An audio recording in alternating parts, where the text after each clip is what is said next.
All right, 26 January. Had a lot of clouds last night. I had some lenticulars up over the mountains through the course of the night, but they were gone by first light this morning.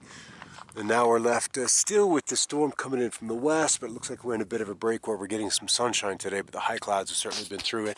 And of course, so have the plains. And you can see where all these trails have come through. And if we look a little bit closer, and I'll zoom in a touch, you can see all the ice crystals being drawn up to whatever electromagnetic, harp, scalar, organo, whatever you want to attribute it to. The crystals are not weeping out of the bottom, but being drawn or self-levitating. As one CFR spokesman, Council on Foreign Relations discussion on global warming, talked that they had built, generated, developed, invented particles which were self-levitating in an effort to deal with this global warming situation. Believe him if you want to or not, but it looked like he was, well, the dude that was with him looked like the other guy had said a little more than he probably should have. Overhead, kind of fascinating curling going on right here. As a lot of the clouds today have looked like inverted pyramids with precipitation or these crystals essentially off in this direction weeping out. Same here. An inverted pyramid with the cloud particle coming out of the bottom, much like the fall streak phenomena. You can Wikipedia that and look at it. They blame it on planes, but I say that's just a bunch of hooey. But this is some kind of turbulence, much like the same phenomena that, believe it or not, creates the Mamatis apparatus, and that is just little tufts of curling coming out of the bottom of thunderstorms. We have, again, the trails here. You notice we kind of have a V going on. We look a little bit more closely. We can see that the clouds are entirely bounded by this wedge of chemtrail action. To the west, the northwest, indeed, I mean, these clouds, these shapes are not flowing with the wind. There is not a uniform movement. There is other energies in here, likely turning, as we see often on the time-lapse imagery, but then the clouds tend to squirt out, much like if you were to skip a stone on a creek or a lake bed, you're going to get a splash of water, a splash of liquid coming out from the impact of that stone on the surface of the water. We see the same things in the clouds. So, lots of planes around today, and we'll keep looking. Still dealing with some blue skies, but we've got these planes. You can see this trail he's leaving behind. And I don't know if I can spot, there's the aircraft right there. Or is that just a little puff of a trail? So, they're marking, definitely looking marks in the sky, and then you can just see how big this particular trail was. And then we've got another plane off here, leaving one of those oranges kind of trails. Not quite the marking, not quite the persistence of this other one, but nevertheless, he is airborne. And we can figure out the paint scheme of this guy, which airline he's masquerading as, or actual airline out there with additive in the fuel, or a whole secondary plumbing system. But it's this trail. This is the one I was interested in. And then we can see the plane is now crossed into the top of the cloud canopy off to the northwest. And there it goes. Segments. These trails are way too bright. These segments are way too bright to be simple condensation. There isn't that kind of variability in the moisture content of the atmosphere to account for this kind of tic-tac, these marks that are left in the sky. This is a deliberate on-off, either that or these trails are illuminating some behavior, some dimensional, something that is exciting these particles. Because this is not water. This is not water. And we can see this. So what usually happens is we end up with these trails outlining a boundary. Whether on this side is one kind, whether on this side is another kind. Another plane here. And now we have these clouds showing up. So I would suppose over the next few minutes, less than 2, 3, 4 minutes, we will see a whole different type of cloud being formed between the edge of this trail and this one that's maybe 4 minutes old at this point. So let's watch. Here's the kind of cloud it is. And we saw this yesterday. So we'll see this kind of cellular cloud beginning to take shape. Something is exciting the atmosphere. There's more of it there, there's more of it there. So we're going to see clouds forming, bounded by this chemtrail to the north, this zone of cloud formation, and then this other plane that is off on the south. Let's watch. Alright, still have a few clouds forming, but not an explosion of cloud growth on the south side of this trail. The other plane that bounded it to the south is now off the trees. But what I'm seeing coming in, actually from the southeast, is a big plane, and he's noisy. Let's get in on this boy. And that's an Air Force plane. We can actually see the markings. There he is. I may have to back out. I'm going to iris down a touch. Let us read this a little better. That's rare for me to see actual markings on these planes. No trail. So we know that this atmosphere does not automatically produce contrails. Something else has to do it. Something else has to be the trigger. And at this point in time, this aircraft is not triggering the formation of the trail, be it con or chem. It isn't happening. So this could be an E5, what is a remade 707, Boeing 707. Usually those E5s are Navy, they're a surveillance or an intelligence gathering aircraft. I've seen them fly over before, but never with the USAF markings. So this is new. What I'm curious about is if we actually get a trail to form. Yes, and we did. We did. I just was zoomed in so far.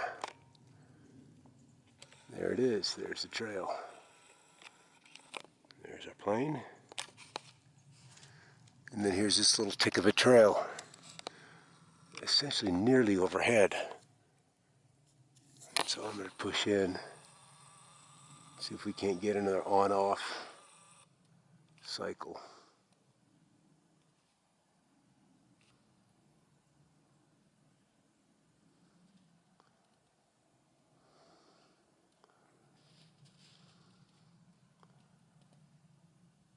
So that's that. And it did run parallel to this trail. So it'll tick.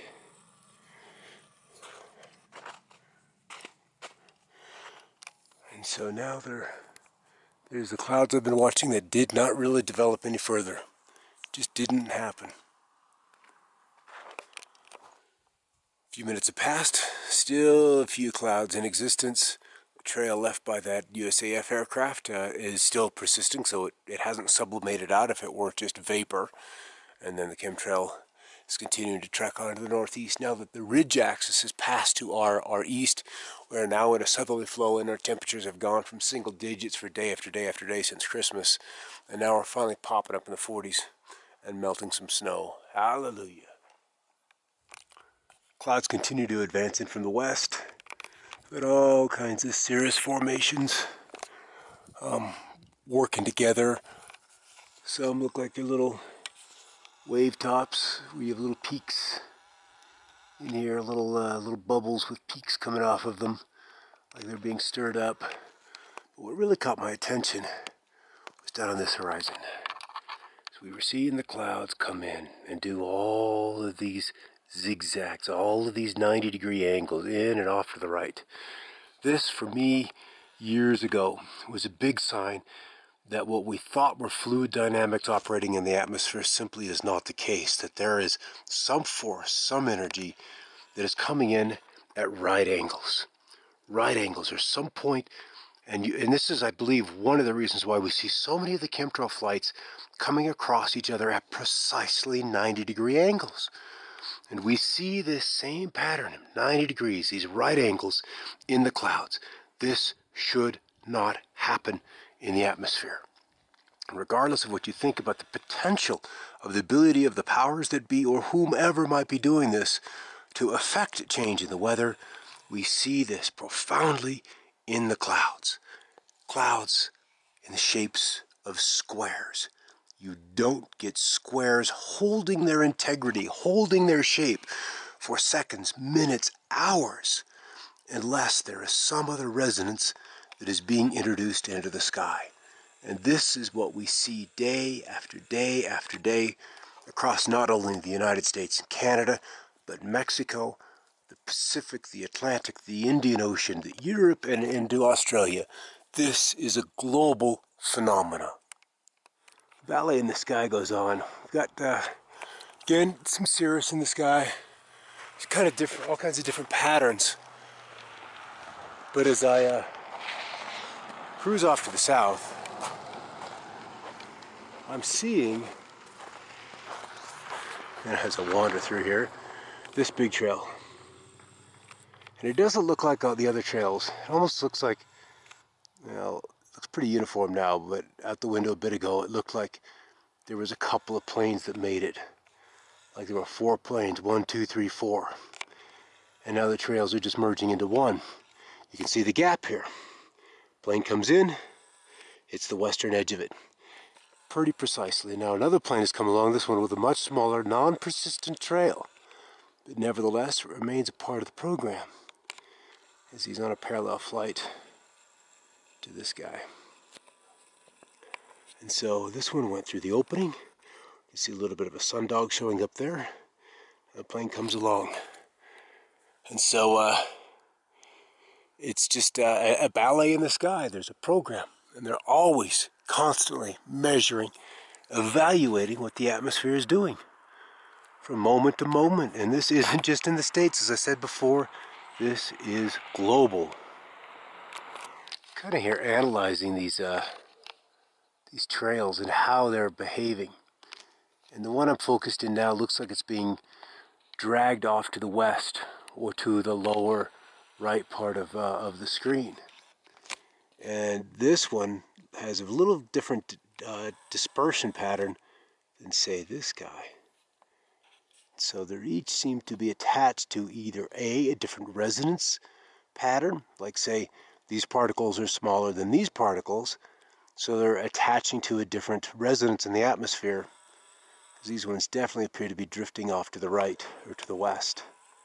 And these seem to have more of a dispersal pattern towards the south or to the east. And then there's definitely, we got a pattern here that matches with this going on here. So there's some wavelength that's happening in this little zone. I'm just so glad it's so much warmer now. And it lets me get out. It's just been so frickin' cold lately. I haven't wanted to get outside and do this. All right, everybody. Thanks for watching. See our dispersal pattern here and here. And then this is a whole different mess. I'm going to come bring it down just a touch so we can see some of this texture. But these spots where we'd often see planes coming in at this kind of an angle. This kind of an angle. To highlight these peaks. You can see as I zoom in how the particles are, let's go brighter, are now weeping off to the west. And there's another plane.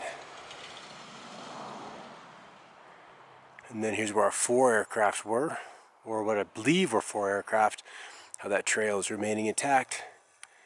And again, this was our zone. Got a bright, bright, bright sundog right in there. And of course the planes. Crazy, but it is a bright one.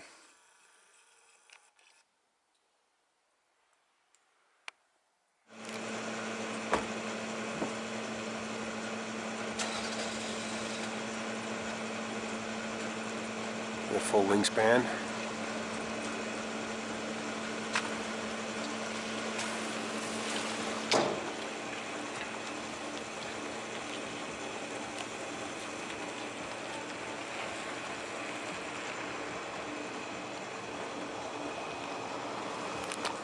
Plane leaving a little trail, full wingspan, and here's another one of our 90-degree clouds.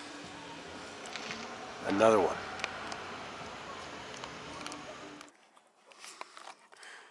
There's the remnants of that trail as it continues to it really isn't moving all that much, but more interestingly are all these kind of wave clouds that are showing up here. And in particular, you can see the banding going on this way. And the mountain, Challenger Peak off in the distance. But there's our waves. You can see the texture in the waves. The little scalloped action. And this storm is approaching from the west. It's about 2 days before it gets here, so we're going to be in and out of the clouds through that point in time. Little solar flare or sundog there. Iris down a little bit. -1, -1.3. That brings out the color. Come back up to neutral. Still a little tick off the top of the cloud associated with this trail. And then the waves that we've got to the west. Losing sunlight, so probably not going to see a whole lot more tonight, but I just haven't had much to talk about in the last month. It's been cold in the west, cold in the middle part of the nation, and now that cold is headed eastbound again. Incredible heat in Australia, but where I am, it's just been cold and quiet, and so I just haven't done a lot, plus there's other things going on. So that'll probably just about wrap it up for this day, unless I see something spectacular, and if that's the case, then I'll certainly get on it.